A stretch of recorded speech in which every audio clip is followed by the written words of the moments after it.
de comenzar les quiero contar de una historia no es una historia, sino una situación que pasó con un misionero que estaba en la África. Me lo mandaron hoy en la mañana a mi teléfono y es muy triste, pero trae una moraleja. Y resulta que este misionero estaba pues predicando y él estudió durante años el dialecto de esta tribu africana, y que hace apenas unos días cuentan los testigos que él de repente se saca de onda porque ve que todo el mundo empieza a correr, a subirse a los árboles, a gritar, y en medio del alboroto pues él no entendía qué estaba pasando. Voltea para atrás y ve un león de casi 2 metros, ¿no? de su tamaño enfrente de él, y él cae al piso de rodillas, no tenía ya para dónde huir, y llorando, clamando, diciendo: Señor, tantos años me preparé y aquí estoy sirviéndote y predicando tu palabra, y voy a acabar en las manos de un león. Y él empezó a orar: Señor, toca a este león, habla su vida, dale un corazón cristiano. Y no me lo vas a creer, pero Dios escuchó su clamor. Cuentan los testigos que cuando él estaba clamando: Dios, dale a este león un corazón cristiano, el león inmediatamente cerró los ojos, se juntó de las manos y dijo: Señor, te doy gracias por estos alimentos, yo los bendigo en el nombre de Jesús, y se lo comió. Entonces, la moraleja, queridos jóvenes, es que hay que ser específico con nuestras oraciones, ¿verdad? Las solteras cristianas no anden clamando: Señor, solamente quiero un siervo tuyo, porque te va a dar un venado, ¿verdad?, con un pescado atrás. Entonces dile: Señor, quiero un hombre conforme a tu palabra. ¿Cuántas dicen amén? ¿No? ¿Y qué es un hombre conforme a su palabra? Señor, que tenga la cara de David, el cuerpo de Sansón, pero por sobre todas las cosas, la cartera de Salomón. Dile al joven que tienes al lado tuyo: recibe, ¿verdad? Dile: mira, la cara de David está difícil, al menos que sea el David de Chiapas, ¿no? El cuerpo de Sansón a lo mejor si le echas ganas, pero la cartera de Salomón trabajando se puede. Y bueno, vamos a pasar a nuestro mensaje. Era nada más para que se me despertaran un poco, porque los veía medio dormidos en modo modorro. Ayer compartí con ustedes un tema que titulamos El poder de vivir en su presencia, y estuvimos hablando, te cuento rápido en un minuto por si no estuviste, de cómo Samuel, que era un joven como tú y ya no tanto como yo, recibió una palabra de parte de Dios cuando él estaba, ¿quién puso atención ayer? ¿Dónde le habló Dios a Samuel? Cuando él estaba en lo secreto, ¿verdad?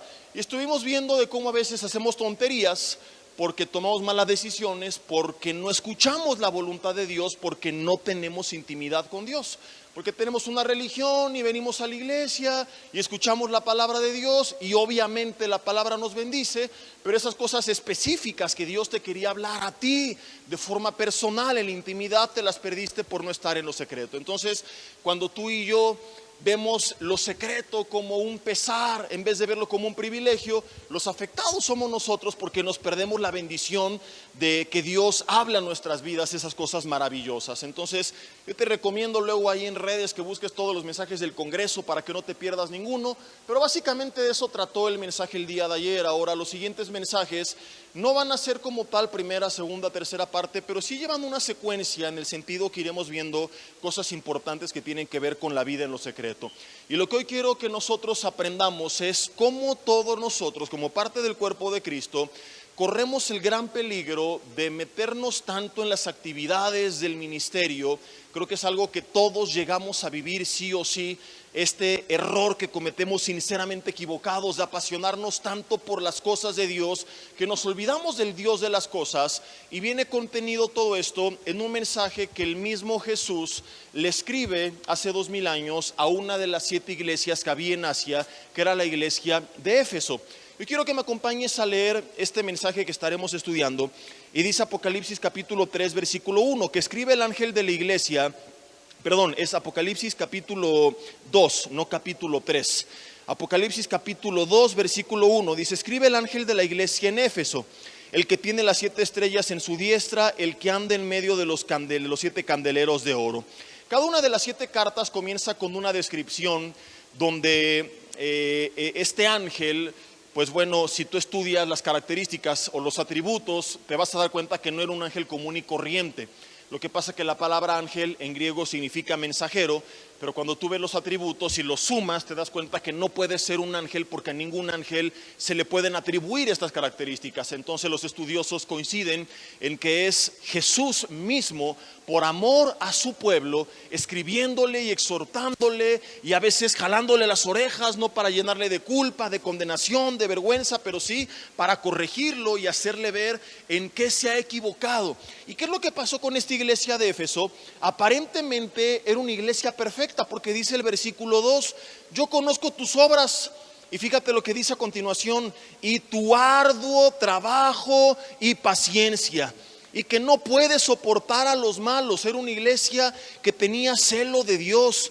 Dice después, has probado a los que se dicen ser apóstoles y no lo son, y los has hallado mentirosos. Era una iglesia que trabajaba, era una iglesia que no soportaba la maldad, era una iglesia que tenía discernimiento, que no engañaban fácilmente, que sabía distinguir entre un verdadero y un falso hombre de Dios. No solamente eso, sino que además el versículo 3 añade, has sufrido, has tenido paciencia, y vuelve a repetir, has trabajado arduamente por amor de mi nombre y no has desmayado. Tú lees esto y dices, ¿qué se le va a reclamar a esta gente? Trabaja arduamente, se esfuerza, son pacientes, ¿verdad? No se desesperan, aman a Dios, tienen discernimiento. Inclusive volteo con los pastores y pastoras presentes y les digo, es casi que el cristiano ideal. Quisiéramos más de estos en nuestra congregación, ¿no?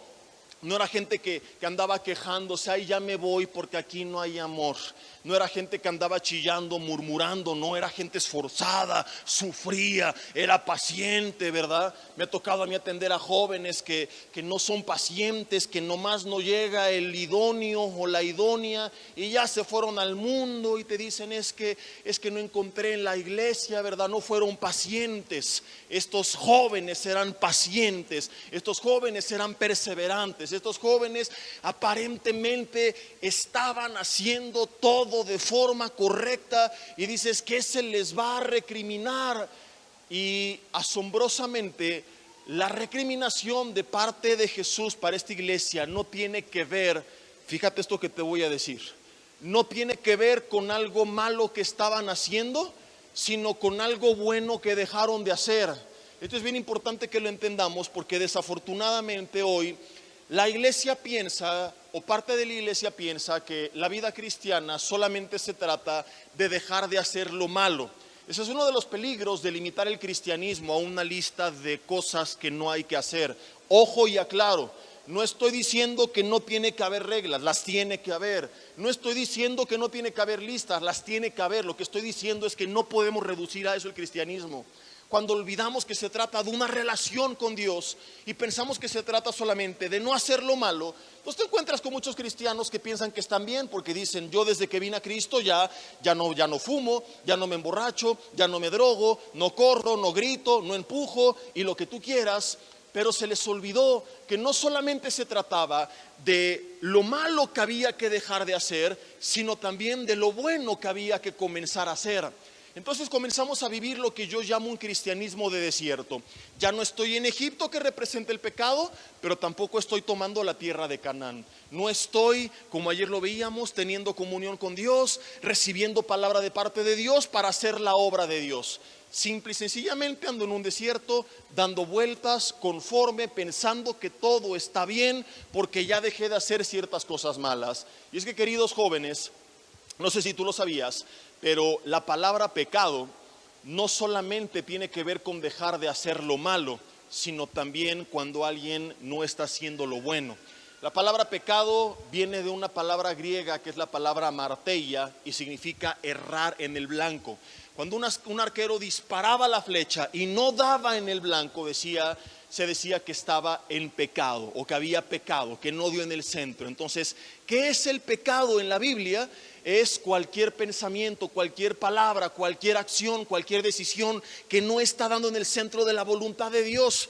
Hacer lo malo es una forma de pecado, pero dejar de hacer lo bueno es otra forma de pecado. Hay mucha gente que dice, yo ya no estoy en pecado porque ya no están haciendo lo malo, pero nunca les dijeron que no hacer lo bueno también era una forma de pecado. Y es lo que pasó con esta iglesia. Esta iglesia no hacía lo malo. y por eso pensaban que todo estaba bien, porque no soy tan malo como los demás. Pero eso los llevó a no darse cuenta del siguiente error. ¿Qué es lo que el Señor les recrimina? Volvemos a Apocalipsis capítulo 2 y aquí comienza lo bueno. Versículo 4. Pero tengo contra ti, y se les reclama una sola cosa, y esto es que has dejado tu primer amor. Ahora, ¿qué es el primer amor? ¿Qué significa que lo perdieron? ¿Cuál es el peligro de perderlo y cómo volver a él? Son 4 preguntas que quiero responder en este mensaje que he titulado Vuelve a tu primer amor. Y si yo te pregunto de entrada, para partir por ahí, ¿qué es el primer amor? Va a ser difícil que me lo puedas definir porque la Biblia no dice en algún pasaje, el primer amor es esto, esto y esto. ¿Cómo le hacemos para saber lo que quiere decir la Biblia? No se trata de inventar lo que a ti se te ocurre. Acuérdate que la Biblia no es interpretación privada. Entonces, una buena regla de hermenéutica para aprender a interpretar correctamente la Biblia se le conoce como la analogía de la fe, que básicamente quiere decir que la palabra interpreta a la palabra. Cuando algún pasaje no queda muy claro, tú tienes que ver el resto de la Biblia, qué dice acerca de ese tema, para que entonces tú puedas entender qué es lo que realmente Dios quiso decir, que a lo mejor no lo dijo ahí, pero que lo dice en otras porciones, y que no caigamos en alegorías, especulaciones o interpretaciones personales. Entonces, alguna vez cuando yo leí este pasaje me pregunté, bueno, ¿qué es el primer amor? Y me puse a estudiar lo que la Biblia decía en el resto de la Escritura y me encuentro con lo siguiente, que aunque no hay una definición explícita, sí hay otros temas que hablan al respecto, y déjame explicarte esto. Partimos de entender que el cristianismo es una relación personal con Dios. Recuerda que a la iglesia se le llama que es la novia de Cristo y que Cristo es el novio, y que en las bodas del Cordero nos uniremos a Él por siempre, y la novia ahora será ¿la qué? ¿La amante? Esto es muy obvio, pero eso les pasa por ver tanto Netflix y no leer la Biblia. Si somos la novia, en las bodas nos convertimos en la esposa. Entonces, básicamente, nuestra relación con Dios es una relación de amor. Si tú no me crees, lee la historia del profeta Oseas. Dios le dice a Oseas: Oseas, te vas a casar con Gomer, que era una mujer ramera. Y no es precisamente porque vendía ramas en las calles, sino porque era una mujer de la vida fácil.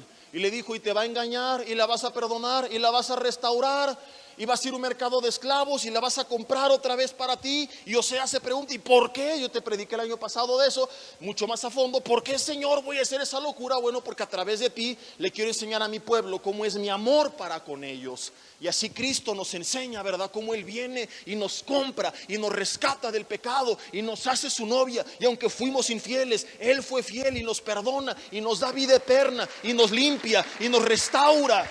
Es una historia de amor, donde la iglesia, que es la novia, algún día se unirá con el novio y se convertirá en su esposa.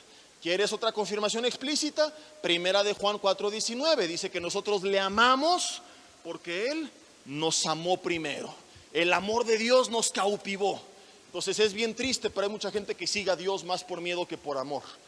Y lo que nosotros tenemos que entender es esto: Señor, tú me amaste tanto y fuiste tan bueno, tan paciente, tan misericordioso, ¿cómo no voy a estar agradecido? Y cuando alguien en verdad cree lo que Jesús hizo, entonces agradecido viene a sus pies. Pero lo mismo que pasa en muchas relaciones de amor sucede con la iglesia.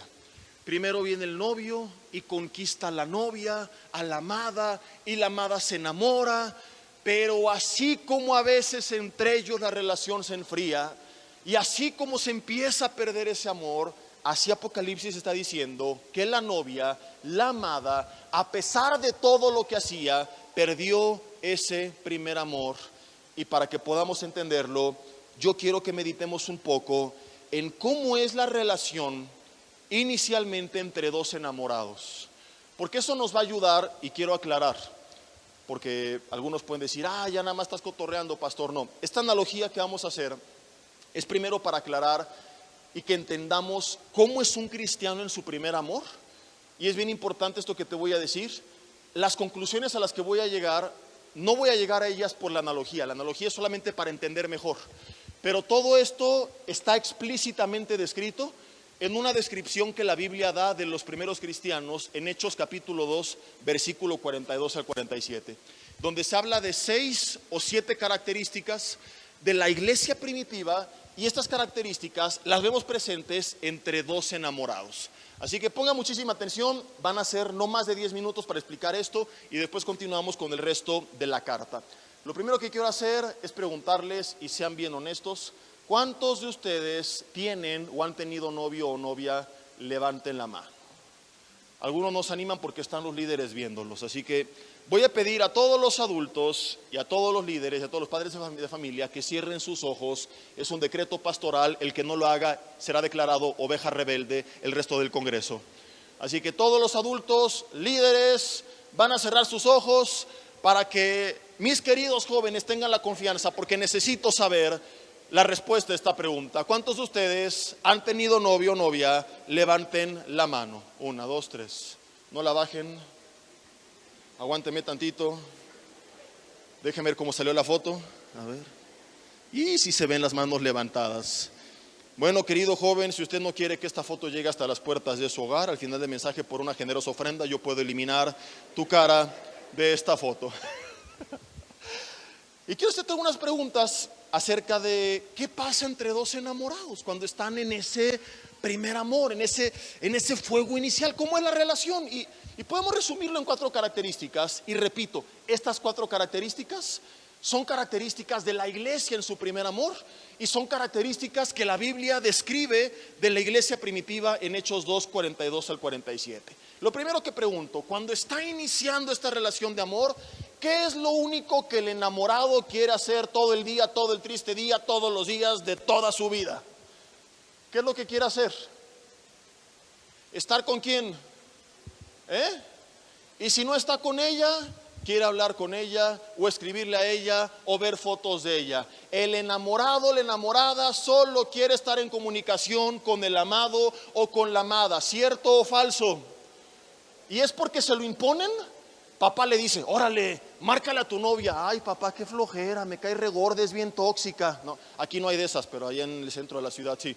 No, es un privilegio, ¿verdad? Y se despierta y antes de lavarse los dientes, todo modorro, le marca por videollamada. ¿Y cómo estás, pichipurris? Y en vez de que la otra le diga, vete a peinar, ve nada más cómo estás, hasta acá me llegó el aliento a dragón que traes, ¿verdad? Ay, ahí está mi osito panda, ¿verdad? Y hablan en la mañana y llega a la escuela y está pensando en ella, y si no puede marcarle, le manda una foto por Instagram y un video por TikTok. Si pudieran mandarse señales de humo, se mandarían señales de humo. Si se pueden ver, se van a ver. Todo el triste día quiere estar en comunicación, no quiere escuchar a papá, no quiere escuchar a mamá, no quiere escuchar al maestro, quiere escuchar al amado o a la amada. ¿Cierto o falso? Yo te quiero contar rapidísimo en muy poco tiempo, porque no quiero perderme con lo más importante del mensaje, pero mi esposa y yo este año cumpliremos, primero Dios, en octubre, 15 años de sufrimiento, de casados, perdón. Y antes de casarnos fuimos novios en un par de etapas. La primera vez 1 año y medio, terminamos 2 años y medio y luego regresamos por otro 1 año y medio más. O sea, ya tengo más de la mitad de mi vida de conocerla y te puedo decir honestamente, somos felices. Aunque hemos pasado tiempos difíciles, Dios nos ha sacado adelante con su presencia, con su palabra. Seguimos juntos por su gracia, porque en los tiempos complicados sin Cristo seguramente no hubiéramos avanzado, pero Él nos ha fortalecido y te puedo decir que lo que ves es genuino. Espero que algún día la puedas conocer. Y a la iglesia yo le he dicho, nosotros no fingimos, hay quien lo llega a hacer. Si estamos enojados te vas a dar cuenta, si estamos contentos te vas a dar cuenta, y lo que ves va a ser genuino. Y cuando nosotros nos reencontramos en la segunda etapa, en ese entonces no había celulares como los que hoy tú tienes, con Wi-Fi y con WhatsApp. Lo que usábamos para comunicarnos era una cosa que se llamaba Messenger, pero no el Messenger de Facebook, sino un Messenger mucho más viejo, que algunos alguna vez quizá utilizaron, y tú te escribías y tardaba un poco en llegar el mensaje, y ahí veías cuando la persona estaba en línea. Y yo me acuerdo que ella estaba viviendo en la Riviera Maya, había estudiado turismo, estaba ejerciendo su carrera, estaba haciendo historial para irse a vivir a Canadá, y de repente veo Abby Hill en línea y dije, ¿qué será de ella? ¿verdad? Porque además siempre me quedé con una cosquilla de que quizá pudimos haberlo intentado otra vez y que nos faltó esforzarnos un poco más. Entonces yo le pregunto, ¿cómo estás? ¿Cómo te ha ido? ¿Y qué? ¿Estás casada, soltera, viuda, divorciada? Ella lo niega a la fecha, pero como no vino, no está aquí para desmentirlo, entonces solamente van a escuchar mi versión. Y yo les prometo delante de Dios, aunque ella les diga que no es cierto, que su respuesta textualmente fue: estoy soltera y disponible. Yo dije, uy, uy, uy, ay, ay, ay. Ella dice que no, pero eso me respondió. Estuvimos ahí escribiéndonos un ratote. Al otro día le marco por teléfono, pero en ese entonces las llamadas a larga distancia nacional no estaban incluidas como hoy en los paquetes de teléfono. Cada llamada te costaba por minuto. Entonces aquella vez hablamos como 3 horas y media por teléfono. Fue una llamada maravillosa hasta que llegó el estado de cuenta un mes después. Cuando yo lo vi pensé que era un ataque de Satanás, pero no, lo tenía que pagar. Como yo sabía que eso iba a pasar, al segundo día de ese reencuentro, yo dije, yo no sé qué va a pasar, pero otra llamada más de estas y quedo en bancarrota y mis papás me mandan a la cárcel. Así que yo fui a Movistar, había un paquete que pagabas 5 pesos por 30 minutos de llamada y le dije, señorita, quiero el teléfono más chafa y más barato que tenga, pero que tenga este paquete, literalmente. Bueno, yo no sé cómo no me explotó el teléfono en el oído, se me calentaba así, era como un sartén en mi oreja, no sé cómo no me quedé sordo del lado izquierdo de la oreja, porque era todo el día estar con el teléfono donde quiera que fuéramos, hablábamos y hablábamos y hablábamos. ¿Por qué? Porque una persona cuando está enamorada quiere estar en comunicación con el amado. Si tú lees Hechos 2, 42 al 47, dice que los primeros cristianos perseveraban en la enseñanza de los apóstoles, en la comunión unos con otros, en las oraciones, en el partimiento del pan. No dice que era algo que hacían religiosamente una vez a la semana, dice que era algo que hacían todos los días. No dice oraban, leían la Biblia, escuchaban, dice que perseveraban. Ellos decían, Señor, eres tan maravilloso, eres tan grande, eres tan bueno, quiero pasar más tiempo contigo, quiero aprender de ti, te quiero alabar. Para ellos era un deleite estar en comunicación con el amado. Una persona cuando está en su primer amor con Dios quiere pasar más tiempo con Dios.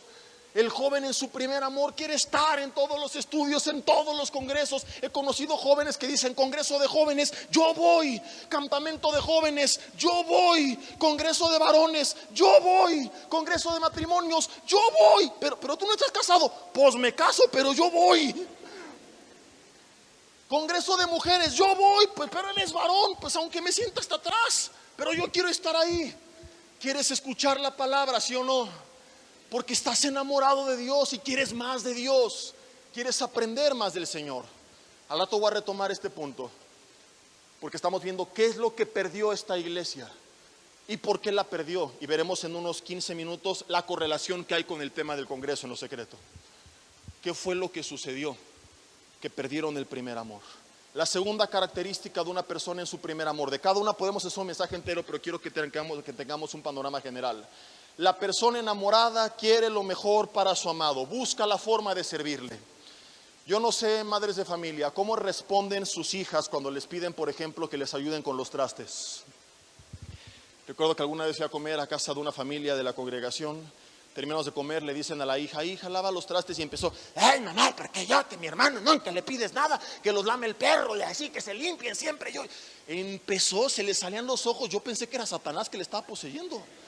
Entonces yo me paré y dije, en el nombre de Jesús, la suelta, Satanás, sal. Y me, no, pastor, así es ella, así se pone. Pero al otro día fue a cenar su novio a la casa, y cuando va el amado, trapea el piso, ¿verdad? Mamá, te compré una vajilla nueva, ¿no? Para que cene el novio en platos nuevos, le cocina, limpia, porque está enamorada. ¿Sabes? Mi esposa, que estaba estudiando turismo, te conté hace rato, cuando la voy a ver, porque nos reencontramos, la voy a ver creo que un mes después, volvemos a ser novios, y ella me dijo, Jessy, yo tengo un sueño que es el de ejercer mi carrera en Canadá. Yo me acuerdo que algunos meses a la distancia yo lo puse en manos de Dios en oración y le dije, Señor, si es para mí, yo soy para ella, tú vas a unirnos, y si no es para mí, pues ya ni modo, acabará con un canadiense incircunciso.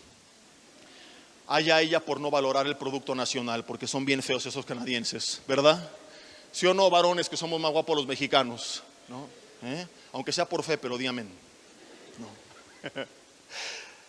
Meses después me marca por teléfono y me dice: Jesse, tengo el sueño de irme a Canadá, pero siempre he tenido un sueño más grande, que es servir a Dios, y quiero cumplirlo con la persona que amo. En diciembre no me voy a Canadá, regreso a vivir a Toluca. Yo dije: Señor, hay avivamiento, ¿verdad? Porque Toluca lo último que tiene es turismo, nadie quiere conocer Toluca. Entonces ella regresa trabajando el doble y ganando la mitad. Donde ella estaba en la Riviera Maya tenía departamento, no pagaba luz, agua, teléfono, comida, tenía todo incluido, su sueldo era totalmente libre. Y de repente en Toluca viene a hacer un esfuerzo por el amado. Yo me pregunto si no a veces se arrepiente y dice: ¿qué hice? Pero también me tocó a mí. Ella no tenía auto, entonces te voy a contar mi rutina, y no es mentira. Me paraba en la mañana, iba manejando a su casa, la recogía, la llevaba a su trabajo, y luego yo me iba a mi casa. Yo trabajaba más tarde, y de mi casa me iba a mi trabajo, y a las 2 de la tarde de mi trabajo me iba a su trabajo, y nos íbamos a comer a mi casa, y a las 4 de la tarde la regresaba a su trabajo, y yo me regresaba a mi casa, y a las 6, 7 de la tarde me regresaba a su trabajo y la llevaba a su casa, y luego me iba a mi casa. Pero a veces tenía evento los fines de semana en la noche, entonces tenía que llevarlo otra vez a su trabajo e irme a mi casa y volver por ella a medianoche a su trabajo y regresarla a su casa y luego regresar a mi casa, y todo esto con una gran sonrisa de oreja a oreja, porque el amado quiere servir a la persona que ama. Actualmente me dice: mi amor, ¿me llevas al súper? Le digo: vete en taxi. No, no es cierto, ¿cómo creen? Para eso existe el Uber ahí en Toluca.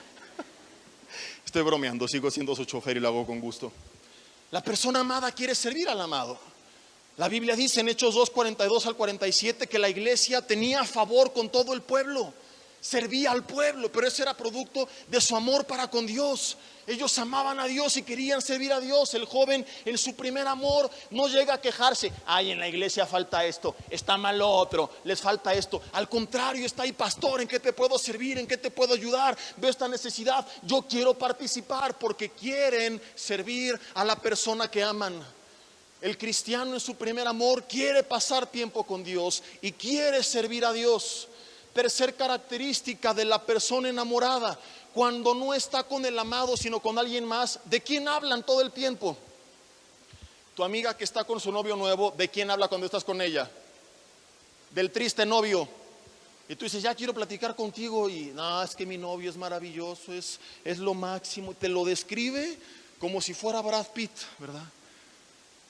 Y lo dices, cuando lo ves dices: es el Brad Pitt pero de Comitán, algo así por el estilo, ¿no? Pero todo lo ve maravilloso. Se le rompe el diente: ay, mi chimuelito, a ver, que asome su lengua por la ventana, ¿verdad? Erupta alguien más, es un marrano, pero erupta el novio: ay, qué lindo sapito, ¿verdad? Llega sudado otro joven: guácala, fuchi, qué puerco. Pero llega sudado el novio, se ve sexy. Todo lo ve maravilloso y todo el tiempo quiere hablar de él. La iglesia primitiva era una iglesia que predicaba de Jesús, que a todo mundo le quería hablar de Jesús. Le dicen a Pedro: deja de hablar de Jesús o te metemos a la cárcel. Y él dice: haz lo que quieras conmigo, yo no voy a dejar de hablar de él. El cristiano en su primer amor no solo quiere pasar tiempo con Dios, no solo quiere servir a Dios, quiere que todos conozcan a su Dios. Dicen: es que Dios es tan maravilloso que no me lo quiero quedar, se lo quiero presentar a todo el mundo. Y publica en sus redes y comparte la palabra, invita a los demás al grupo de jóvenes porque quieren que conozcan al Señor. No le da pena, no son cristianos de la secreta. Ay, ¿qué van a decir de que soy cristiano? Dice: ¿por qué me va a dar pena? Si tienes a jóvenes prepotentes que se creen mucho porque su papi es el gobernador, el diputado, el empresario. Yo siempre he dicho: el cristiano tiene que estar sin esa prepotencia, pero sí con mucho mayor seguridad y confianza. No andar caminando inseguros por la calle: ay, mira, ahí ve el empresario, ay, el diputado. No, sino decir: yo soy hijo del rey, y no del de España, del rey de reyes y señor de señores, el creador del universo, el Dios autor de todas las cosas, el que murió y resucitó. No es solamente mi Dios, es mi Padre, es mi amado, yo soy su hijo. Cuando alguien entiende esto, compartir la palabra es su deleite y quiere que todos conozcan del Señor. Última característica del cristiano en su primer amor. No, creo que ya mencioné todas. No, sí falta una. Les quiero preguntar, ¿alguna vez le has cantado a alguien? Levanten la mano cuántos han llevado serenata o han cantado a alguien una canción expresando cuánto le amas. Levanten la mano. A lo mejor fue a tu mamá, a tu papá, al perro, ¿verdad? Porque algunos aman más a su perro que a su familia, ¿verdad? Dicen, hijo, voy a regalar al perro. No, mamá. Bueno, tu hermanito, bueno, él sí que se vaya, pero el perro que se quede, ¿verdad? ¿Le cantarías a una persona que no conoces?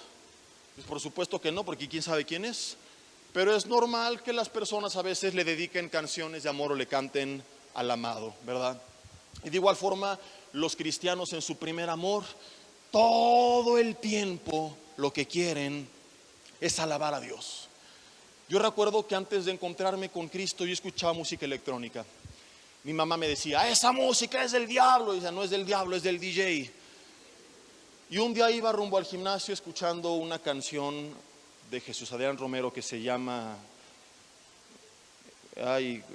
no me acuerdo cómo se llama, ya me acordé, es la de Cerca de Ti. Es cerca de ti, yo quiero estar, de tu presencia no me quiero apartar. Y yo sentí la manifestación de la presencia de Dios en mi coche tan bonito, que le dije, Señor, yo no sé si esta música electrónica, y tenía un montón de discos porque no había hoy la tecnología digital que tenemos, todo era en CD. Yo no sé si esta música es o no del diablo, pero no produce lo que yo estoy viviendo en este momento. Así que, de quien sea, pero no quiero volver a escuchar nada que no te exalte a ti. Y tiré a la basura ese mismo día toda mi música electrónica y empecé a escuchar todas las noches, todas las mañanas, todas las tardes, todo el tiempo, alabanzas, alabanzas, alabanzas. Y de repente era la madrugada y ponía alabanzas a todo volumen y mi mamá bajaba bien enchilada. Estás despertando a todos con tus alabanzas. Y yo, antes te quejabas de música electrónica, ahora te quejas de mis alabanzas. Dale gloria a Dios que le estoy cantando. Sí, pero no a las 3 de la mañana y a todo volumen, bájale. Pero yo quería alabar a Dios. El cristiano en su primer amor no dice, ay, apenas está la alabanza, sino que dice, yo quiero llegar, yo quiero estar ahí. Porque yo conozco familias así, que dicen, ay, todavía tenemos tiempo, apenas está la alabanza. Como si fuera para entretener a los demás en lo que llegas tú. Ya llegó la familia, ahora ya que empiece el servicio. No, el cristiano en su primer amor dice, Señor, yo quiero adorarte, quiero expresarte cuánto te amo, quiero agradecerte, quiero estar ahí contigo. El cristiano en su primer amor tiene estas características. La iglesia primitiva era una iglesia que dice, Hechos 2, 42 al 47, perseveraba también en las alabanzas. Entonces, estas 4 características no son producto de una analogía mal elaborada con el noviazgo. Simplemente eso nos sirve como ejemplo, porque la Biblia utiliza ese ejemplo, porque nos compara con un novio con una novia. Pero todo esto está claramente confirmado en la Biblia. Pero esto es bien importante y viene la parte central del mensaje. Lo mismo que sucede en muchas relaciones de amor pasa también en la relación Cristo con su iglesia. No vengo a predicarle a matrimonios, pero tengo que explicarte lo que le pasa a muchos matrimonios, porque eso es lo que nos pasa a nosotros como iglesia con nuestro novio. A muchas parejas, y se los he predicado, ya aplicado ellos de forma práctica, les pasa que caen tanto en la rutina una vez que se casan, las cuentas, los pagos, los niños, las cuentas, los pagos, las responsabilidades, los quehaceres, los niños, que se olvidan de pasar tiempo juntos. Rompen la relación maravillosa que tenían, se enfrascan tanto en sus responsabilidades que poco a poco, sin darse cuenta, se van enfriando, se van alejando, se van distanciando, y llega un punto en el que muchos me dicen, es que Jesse, ya no sentimos nada. Y piensan que el problema es la falta de los sentimientos y no se dan cuenta que esos sentimientos son el resultado de sus malas decisiones. Porque los sentimientos son solamente lo que sucede cuando el cerebro recibe señales de lo que estamos viviendo. Entonces, cuando eran novios, por ejemplo, todas las señales eran cosas nuevas. Entonces liberabas vasopresina, oxitocina, dopamina, serotonina y sentías cosas bonitas, pero caes en la rutina, el cerebro recibe durante años las mismas señales, entonces deja de liberar estos químicos, hormonas o neurotransmisores, y dejan de sentir. Entonces muchos dicen, como ya no sentimos nada, ya todo se acabó. Y estadísticamente uno de los puntos más grandes de quiebre de los matrimonios es entre el 3er y 4.er año. ¿Por qué? Porque es ahí donde aquellos que no supieron qué hacer que no tenían respuestas a preguntas como ¿por qué está pasando esto? Terminaron. El segundo punto de quiebre es por ahí de los 20 años. Te preguntarás ¿por qué tanto tiempo? Es muy sencillo. Es la gente que ya había quebrado 15 años atrás, pero siguieron juntos únicamente por los hijos. Cuando los hijos ya son mayores de edad, la relación simplemente termina de destruirse, pero el quiebre ya había comenzado 15 años atrás. Por eso en medio de esto, Tito capítulo 2, versículos 3 y 4, te lo voy a parafrasear, le dice Pablo a Tito, Tito aconseja a las mujeres más grandes que aconsejen a las más jóvenes a amar a sus maridos. Tu pregunta es, ¿qué tiene que ver esto con el mensaje? Pon atención. Esta palabra amar viene del griego phileos y quiere decir, o tiene que ver con el amor fraternal. Es la Biblia diciendo a las mujeres, hey, amen a sus maridos, pero no con amor solamente de novios, de amantes, de esposos, sino con ese amor de amigos. Hay muchos pasajes que hablan de esto, este es solamente uno de ellos a manera de ejemplo. Yo aprendí que en el matrimonio no podemos dejar esa relación de amistad, que tenemos que volver a pasar ese tiempo juntos y volver a salir y pasar tiempo y descubrir como cuando éramos amigos. El error que cometemos es que nos metemos tanto en las responsabilidades que se olvida la relación que algún día tuvimos. ¿Y dónde comenzó todo? En una relación de amistad donde no había responsabilidad, donde solamente disfrutábamos estar juntos sin presiones. ¿Qué tiene que ver con el mensaje? Todo. Exactamente esto que pasa en el matrimonio, queridos jóvenes, es lo que quizá te ha pasado a ti con Dios. Todo comienza en esa relación personal, en la intimidad, en lo secreto, donde Él te conquistó y te enamoraste tanto que lo alababas, lo querías conocer, lo querías servir, pero de repente sin darnos cuenta caemos en una rutina. A veces por el mismo ministerio, esa pasión nos lleva a decir, pastor, yo quiero ayudar, yo quiero servir, ¿qué más hago? ¿Qué más hago? ¿Qué más hago? Y cuando menos te das cuenta, has adquirido tantas responsabilidades y dedicas demasiado tiempo a las cosas de Dios, que sin darte cuenta te olvidaste del Dios de las cosas. Y de repente nos encontramos como Marta. ¿Te acuerdas cuando Jesús fue a visitarle, ella y su hermana María? ¿Te las imaginas? Jesús va a venir a comer a la casa. Entonces llega Jesús y no habían terminado y Marta seguía. Y los frijoles y las ventanas, el piso. Es que está Jesús, tiene que estar bien trapeado. Las ventanas tienen que estar bien limpias. Y María tirada a los pies de Jesús. Marta se enoja porque caemos en un autoengaño. No nos damos cuenta que estamos mal. Jesús, tantas cosas que hacer y mi hermana de floja ahí tirada, ¿no te importa? Y Marta pensó que Jesús iba a regañar a María, que le iba a patear, le iba a decir, sí es cierto, órale, sáquese de aquí floja, ayudar a su hermana. Y en vez de eso voltea con Marta y le dice, Marta, Marta, afanada y turbada estás. Una sola cosa te era necesaria hacer. Escucha esto, ayer te lo adelantaba. Y María, tu hermana, ha elegido, dice la Biblia textualmente, la mejor parte. No es que las otras partes no son importantes. En el cristianismo, la parte en la que le canto a Dios en la alabanza es importante, en la que pongo sillas es importante, en la que doy la bienvenida es importante, en la que sirvo a los demás es importante, en la que le predico a otros es importante. Todas estas partes importan, pero la mejor parte no es cuando estoy sirviendo al maestro, es cuando estoy a los pies del maestro, es cuando estoy en lo secreto. Es cuando estoy con Él, simplemente disfrutando su presencia. Y a veces como Marta, por estar ocupados de las cosas de Jesús y que Jesús venga y que su iglesia esté en orden y que todo esté limpio, no nos damos cuenta que lo comenzamos a abandonar, que lo comenzamos a reemplazar por el activismo religioso, que lo comenzamos a reemplazar por las obras, que lo comenzamos a abandonar por el ministerio, que nos enfrascamos tanto en las nuevas responsabilidades que sin darnos cuenta y no sabemos responder cuándo es que todo esto provocó que rompiéramos la relación. Y ahora ya no pasas tiempo con Él. Y ahora ya no lo alabas más que cuando está la alabanza aquí arriba. Inclusive mucha gente en la alabanza ensaya para cantarle a Dios, pero no le canta en lo secreto. A veces como pastores de repente nos encontramos estudiando la palabra para ver qué le va a hablar Dios a los demás, pero nos olvidamos de venir a la palabra para preguntarle a Dios, ¿y qué me quieres hablar a mí?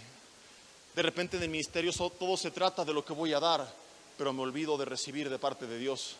Me encuentro en muchos congresos de repente que los líderes en el tiempo de alabanza de la palabra están por ahí en otras cosas, pero ellos ya no están recibiendo, ya no escuchan la palabra, se nos olvida, pensamos que ya no necesitamos recibir, nos enfrascamos tanto en lo que tengo que aportar que me olvidé de vivir en lo secreto.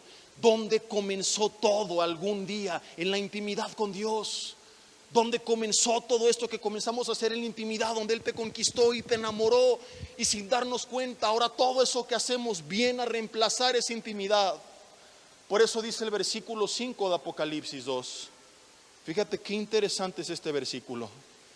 Recuerda por tanto de dónde has caído y arrepiéntete.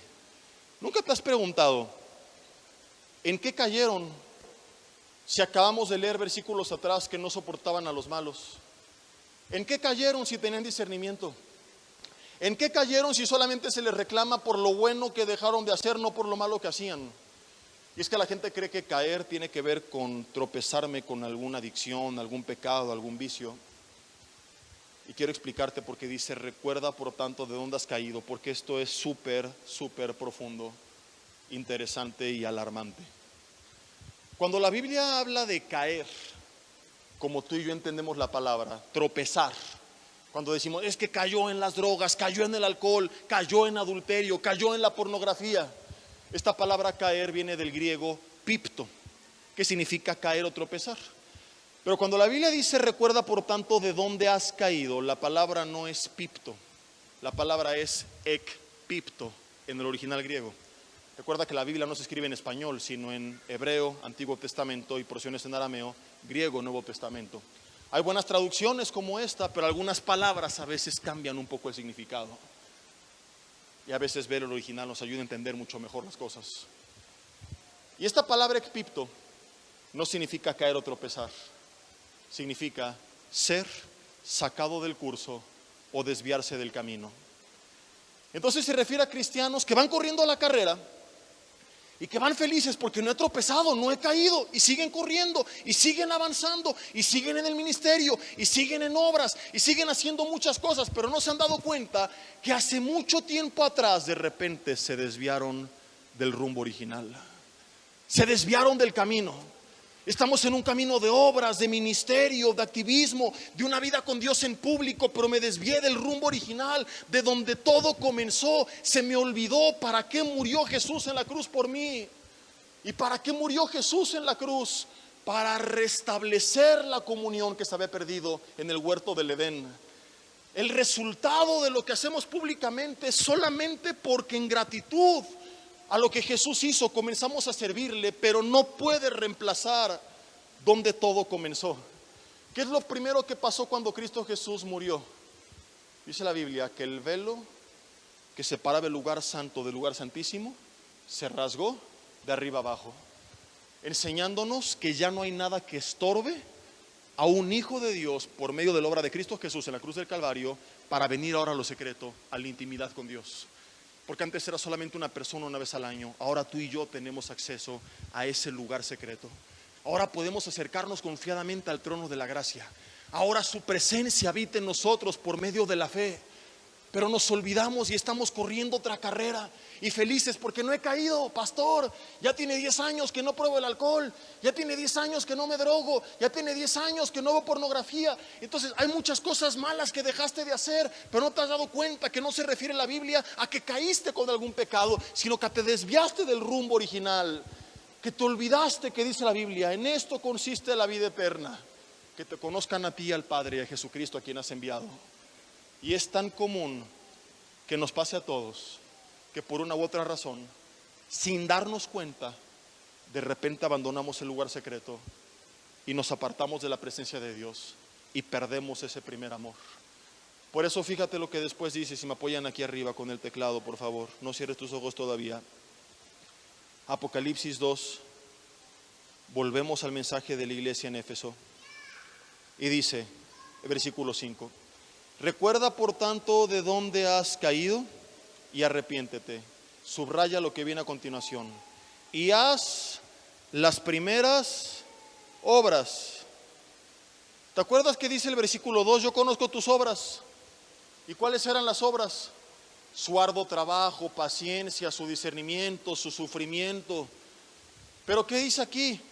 Haz ¿las qué? ¿Las qué? No los escucho. Y conmigo, primeras. ¿Y cuáles son las primeras obras de un cristiano? ¿Tiene que ver con algo en el ministerio públicamente? No. No puede ser, porque 1 Timoteo 3 dice que alguien para servir a Dios primero tiene que pasar un tiempo de prueba. Si se refiriera a obras públicas en el ministerio, la Biblia estaría cayendo en una contradicción, porque Dios te estaría llamando a hacer aquello que según 1 Timoteo 3, recién convertido a Cristo, no deberías de hacer. Recién convertido a Cristo tienes que recibir, y hasta después es que puedes ya comenzar ahora a servir. Así que no puede referirse a esas obras, porque sería una contradicción de términos en la Biblia. Las únicas obras que un cristiano recién convertido puede llevar a cabo tienen que ver no con lo que hacíamos en público, sino con lo que hacíamos en lo secreto. No es que las otras obras están mal, pero es que esas no pueden reemplazar a las primeras. Que quede bien claro, no se trata que ahora el domingo llegue el apóstol y ¿dónde están los servidores? No, pues no hay nadie, porque el pastor habló de esto, el invitado, y todos están en lo secreto, ¿no? Sigue sirviendo a Dios como lo haces, sigue en público haciendo las obras que haces, pero ten cuidado que eso no reemplace las primeras obras. Que por estar tan enfocado de ensayar para lo que vas a cantar en público, le dejaste de cantar en lo secreto. Que por estar tan enfocado de lo que vas a compartir en público, dejaste de recibir tú en lo secreto. Haz las primeras obras, vuelve a donde todo comenzó. Aquel momento donde no querías más que estar con Jesús. ¿Te acuerdas de aquel día? Aquel momento donde un día dijiste, estoy tan apasionado que te quiero servir, y sin darte cuenta de repente te desviaste del camino, y ahora te encuentras con una agenda tan saturada de actividades, pero tienes tan poco tiempo para pasar a solas con Dios. Hay tanto que le has compartido a otros, pero tiene tanto que Dios no te habla a ti. Hay tanto que haces para otros, hay tanto que haces en público, pero quiero preguntarte, ¿qué fue lo último que Dios te dijo en lo secreto? ¿Qué fue lo último que Dios te mostró en lo secreto? ¿Cuándo fue la última vez que estuviste en lo secreto? Las razones por las que perdemos nuestra intimidad pueden ser muchas. Al rato voy a compartir de eso, de cómo el enemigo de forma estratégica busca saturarnos de tantas cosas para apartarnos de la intimidad con Dios.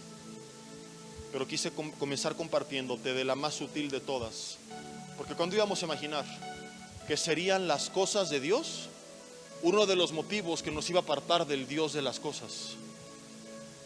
Es que, ¿qué pensarías tú si aquella novia o novio que amas, suponiendo que llega el momento en el que ya lo tienes y que tus papás te dejan y todo, un día le marcas y le dices, oye mi amor, tiene 3 meses que no nos vemos, te marco, no me contestas, te mando mensajes, me dejas en visto, ¿qué pasa? ¿Ya no me amas? ¿No te intereso?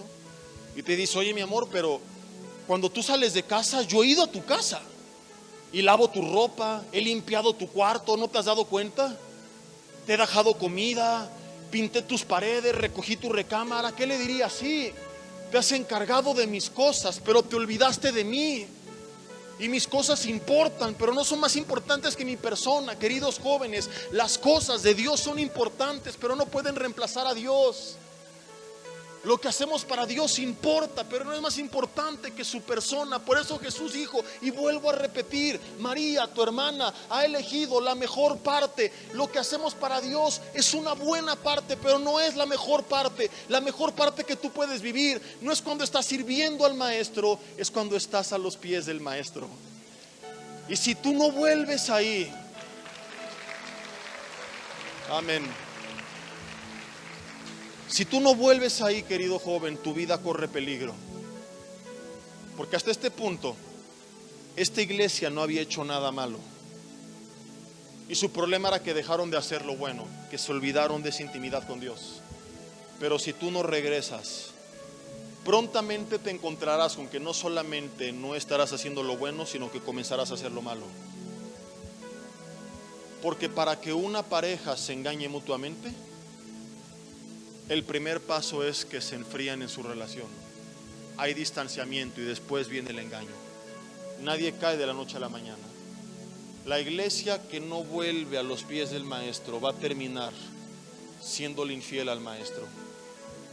El rey David cayó un día. Primer libro de Samuel, segundo libro de Samuel. Lee todo Samuel hasta que lo encuentres, más fácil. En el día que los reyes salen a la guerra, él se queda en Jerusalén. Ese no fue el problema. Y dice que al caer la tarde se levantó de su lecho, y ese día, en vez de pararse y buscar a Dios como lo solía hacer cada mañana, se puso a dar vueltas y dijo: no va a pasar nada. Y ese día cayó en pecado con su vecina, la embaraza y termina mandando matar a su esposo. Y esto trajo una serie de consecuencias catastróficas. Qué increíble que este hombre había peleado con gigantes. Enfrentó a los ejércitos de los filisteos, de los moabitas, de los amonitas, de los suegritas, un montón de gente que daba pánico a la población. Y David no perdió, no cayó en medio de la batalla. Qué paradoja que la más grande caída de David fue en su propia casa. Un día de paz en el que él creyó que podía levantarse y no buscar a Dios ese día. Tú bajas la guardia y te comienzas a apartar de Dios y comienzas a romper tu intimidad.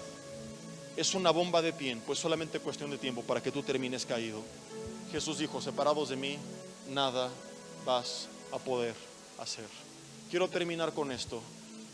Jesse, ¿cómo le hago para volver a lo secreto? Me han dicho, porque he intentado buscar a Dios, pero ya no siento lo mismo que antes. ¿Te ha pasado? Sé honesto, ¿te ha pasado? Que dices: es que ya no es lo mismo que antes. La Biblia no dice vuelve a sentir lo que sentías antes, dice vuelve a hacer lo que hacías antes. El problema que tenemos es que a veces queremos primero sentir para luego hacer, cuando muchas veces los sentimientos son producto de nuestras decisiones. Y tú no puedes andar como cristiano actuando en base a lo que sientes o no sientes, porque a veces tendrás que actuar a pesar de lo que no sientes. Por ejemplo, cuando yo recibo en Toluca, en febrero, después de que pasó el invierno y puse el calentador todo el día, el recibo del pago de la luz, y me llega 10 veces más caro de lo acostumbrado, ¿tú crees que yo siento en mi corazón muchas ganas de pagarlo? Lo veo y digo: ay, qué emoción, tengo ganas de ir a pagar. Yo no tengo ganas de pagar. Si algún lunes por la mañana los que ya trabajan amanecen cansados, tendría sentido que le marcaras a tu jefe y que le dijeras: quiero avisarle que hoy no voy a ir a trabajar. Oiga, ¿y por qué no va a venir? Pues no sé, no lo siento en mi corazón. Como que no me dan ganas, ya no es lo mismo de antes. ¿Qué va a pasar? Te van a correr del trabajo, te van a cortar la luz. Y será absurdo que dijeras: nada más que me la reconecten y la pago. No, vas y la pagas y entonces regresa. Primero son las decisiones y luego suceden las cosas. Y lo mismo es con Dios. En cuanto tú vuelvas a buscarle, aunque no lo sientas, entonces después, por causa de esa intimidad, volverán los tiempos especiales que tenías antes. Pero si estás esperando primero sentir para actuar, nunca lo vas a hacer. Porque a veces sentimos, pero a veces no sentimos. Pero no podemos acercarnos pensando en si voy a sentir o no voy a sentir, sino partiendo de lo que Él ya nos dijo en su palabra. Y hay veces que a lo mejor tú has orado y dices: es que no sentía a Dios, pero Él te dice que ahí está. Y si Él te dice que ahí está, es porque ahí Él está, y eso es suficiente. Por ejemplo, yo llego a casa y está mi esposa en la planta alta, pero no la he visto. Y le digo: mi amor, ¿estás aquí? Y ella me dice: sí, aquí estoy. Su palabra debe de ser suficiente para mí, para saber que ahí está. ¿Qué pensaría si yo le digo: no te creo porque no te siento, si estás ahí manifiéstate, ven y abrázame? Dirías: Jesse, ya te dijo que ahí está. Y así es con Dios. A veces sientes ese abrazo, pero aun cuando no lo sientes, termino con esto: Él ya te dijo en su palabra que va a estar contigo todos los días hasta el fin del mundo. Jesús prometió antes de partir, Juan capítulo 14 y Juan capítulo 16: no te voy a dejar solo, voy a enviar contigo el Espíritu Santo, que va a estar contigo siempre.